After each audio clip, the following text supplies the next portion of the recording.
ভালো আছেন তো? ওই যে হাওয়া দিয়ে যে গাছে বিষ দেয়, এটা আমি ছোট্ট করে দিছে যে হ্যাঁ ধরলে যে কোনোভাবে মিলে দিয়ে হারবো। হ্যাঁ দিয়ে হেরা আবার দিয়ে হন লাগবে।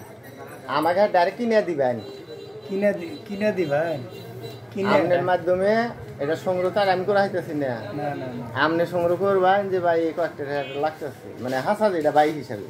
অনেক সময় তারপরে উপকার হইলে অনেক আমাদের কৃষি অফিসের মাধ্যমে অনেক সার্কুলার আছে। হ্যাঁ এই যে মেন কথাটা সরকারি ভর্তুকি মূল্যে আমরা কৃষকদের দিয়ে থাকি।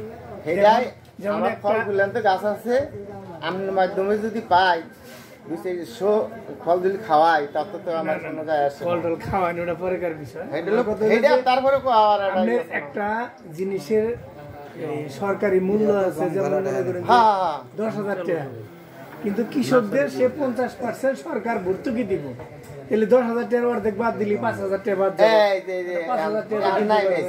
ঠিক আছে, এটা আসলে আপনারা আমি জানাবেন, মানে আপনার মাধ্যমে আমি জানি এটা পাই, এই আশা কামনা।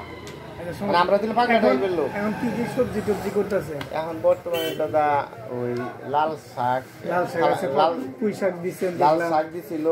হ্যাঁ, লাল শাকটা তেমন ভালো ছিল না, বাজতে হয়ে গেল। পুঁই শাকটা ঠিক আছে। হ্যাঁ, এখন পুঁই শাকটা আমি ওটা কিনে আনছি, কিনে এনে ফালাইছি পাটের মধ্যে কোর্স করে, মানে 2 পদে পাটটি তুলে আলাইছি আর পুঁই শাকটি নিয়ে দিচ্ছি।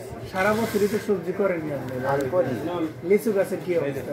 লিচু গাছটা যে টাইমে করার পরে আমি ছোট গাছটা নিয়ে বিষ নিয়ে এই জায়গায় আগে এই জায়গায় আইস ভাই দায়িত্ব থাকলে কি এই জায়গায় তোমার মনে করে যায়।